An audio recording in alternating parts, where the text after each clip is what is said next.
Hello, in this video I want to show you how to install Firefox browser on a Black Shark 5.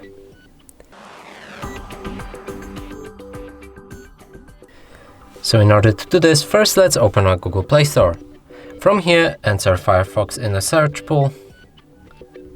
Hit the search button, now select this app and install it.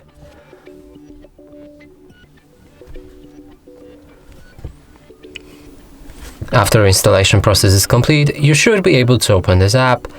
From here, you can customize it, so choose your theme, pick a toolbar placement, switch always on privacy settings, synchronize Firefox between other devices by signing up. Here you can also read the privacy notice, and when everything is done, click on Start Browsing, open any website, and as you can see, it works perfectly. And that's it for this video. Hope you like it. Please consider subscribing to our channel, leave a like and a comment below.